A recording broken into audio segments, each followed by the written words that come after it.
The picture took about 28 days to shoot. Marker.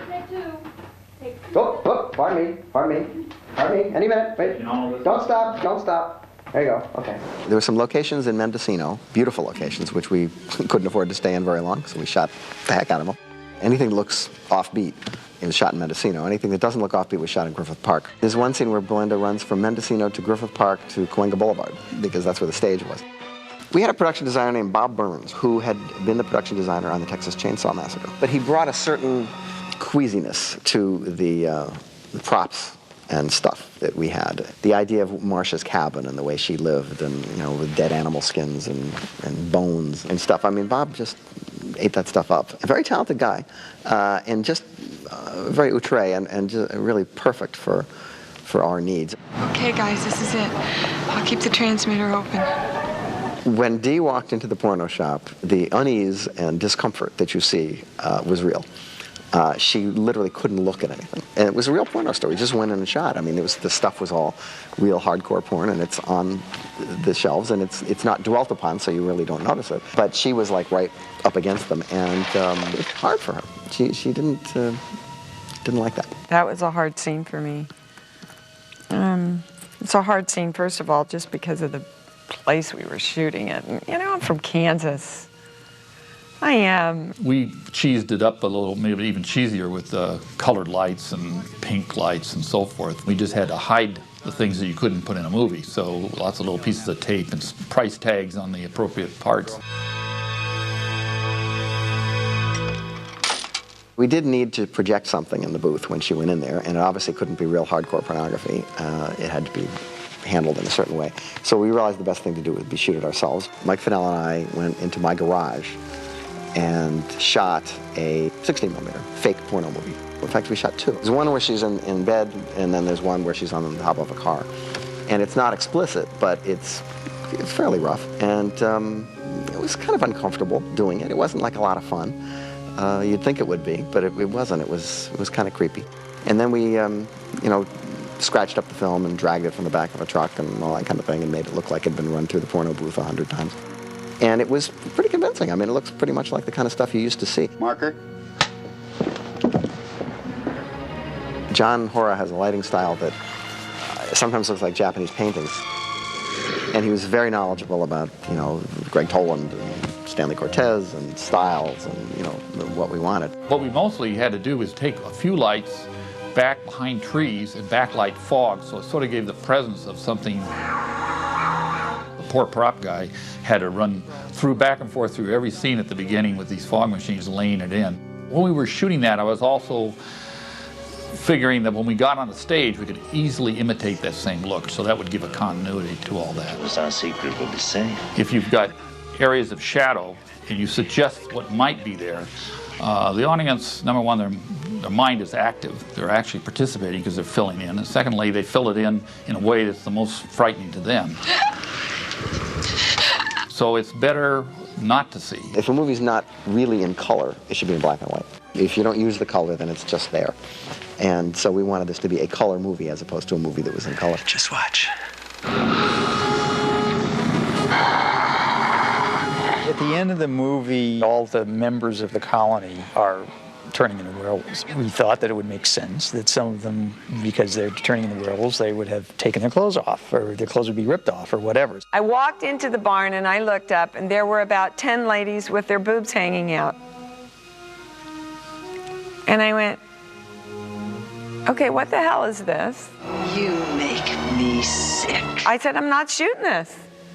The crew was laughing. Now, when the crew's laughing at 10 women with their boobs hanging out, you've gone over the line. I said, I'm not doing it. So they called Dan Blatt. Half an hour later, you hear his car coming through the farm, right? He goes and pulls up and goes, gets out, slams the door, walks in, looks up, and he goes, she's right, it's stupid. Put some clothes on him. Gets back out, gets in his car, and leaves. Don't let him bite you. He'll turn into an asshole. Joe's so tongue-in-cheek, I mean, he's so sarcastic and so funny. Switch, damn it, switch! Doesn't that look good? We're in the looping stage, and Joe said, You know, we got a kind of a dead spot right before you pull the thing out of your brain. and I said, well, what do you want me to do? He says, well, what would you say right before you pull something out of your, you pull a bullet out of your head? What would you say before? And I go, I want to give you a piece of my mind. As a joke, expecting him to laugh. He goes, okay, do that. Which is how so many of Joe's classic moments come about. He goes, all right, do it. Joe's philosophy is they'll be more scared if you take them by surprise. Get out of here. If you make them laugh, and then all of a sudden something jumps out at you. I didn't hear anything so funny anyway. Oh, Jesus. You're caught off guard, you're going to be more scared. And also, if there isn't something to laugh at, in a movie as ridiculous as a werewolf movie, the audience is going to find something to laugh at. Ginsberg's howl on the table and all of the visual jokes that he packed the frame with. I find it interesting to comment on the movie within the movie. I mean, while you're watching it, so that you get the experience of watching the movie, but you also get sort of an editorial judgment on what the filmmakers think of the movie and the material. La mujer se cambió en un lobo. Hijo. There was this thing called the smiley face at the time. Everywhere you went, there were these smiley faces. And it was just nauseating. And it seemed to me that this smiley face phenomenon needed to be put in its place. So we decided to use it as the emblem of the serial killer that we had in the movie. I mean, it was made to be an emblem for a serial killer. Joe loves movies. He absolutely loves movies. I mean, you can't go to his house without him sitting you down and showing you a screening of something or another, usually a Michael Powell movie or something, some oldie but goodie. He's just one of those people, He spent most of his life watching television and storyboarding everything he could. Joe is one of the first, movie brat directors who knows so many movies that it's effortless for him to refer to them in his work. Larded throughout the movie, there are these references to other pictures that, if you do them wrong, kind of slow up the movie, because all of a sudden things are happening on the screen that half the audience is going, what's that mean? So the trick is to bury them within the picture so that they're only there for people who happen to be able to spot them, and if they don't, then the movie's still going on its own. Almost every character in the movie is named after a director of a werewolf movie.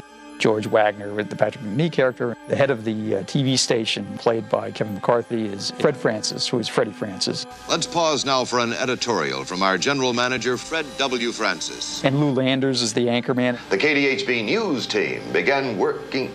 The John Carradine character is Earl Kenton, who directed an old werewolf movies. So, yeah, it was a real inside kind of thing. The cameos by Joe's former employer. Okay, mister, it's all yours.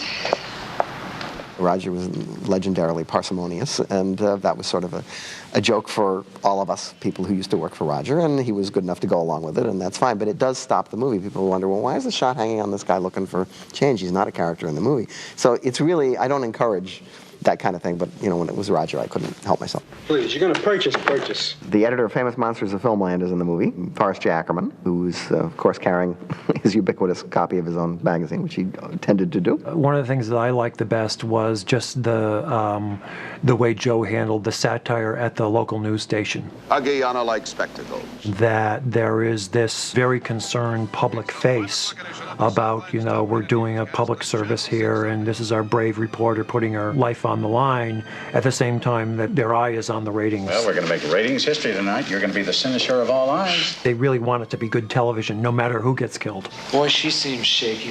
Looks fine to me. It is her job as a reporter to say this thing is out there, it's a big danger. But I have proof, and tonight I'm going to show you something. But also there's the possibility that it's wasted.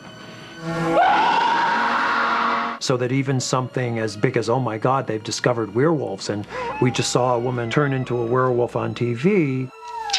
What is this? Some of the reactions are, oh, that's a special effect, they're just fooling around. Things they do with special effects these days. But some of them are, yeah, so what's next? Entertain me again. What are you kids watching? The news lady's turned into a werewolf. It just gets eaten up into the media.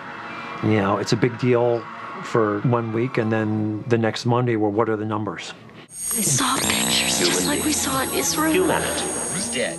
Pino Donaggio was an Italian composer, did not speak English. And the way that we scored that movie, because we had very little money, was that, and I've never done it this way since, thank God, but we flew him over from Italy, sat down at the Moviola and spotted the movies, and we had actually Paul Bartel, who's a director, a friend of ours, speak Spanish, and Pino speaks Spanish, and so they would speak Spanish at each other, which of course it's not their first language, so it was kind of a translation of a translation, but managed to get through it. And then Pino went back to Italy and recorded the score, and mailed it to us.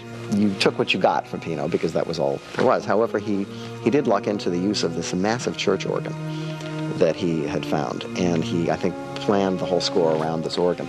And it's a terrific score.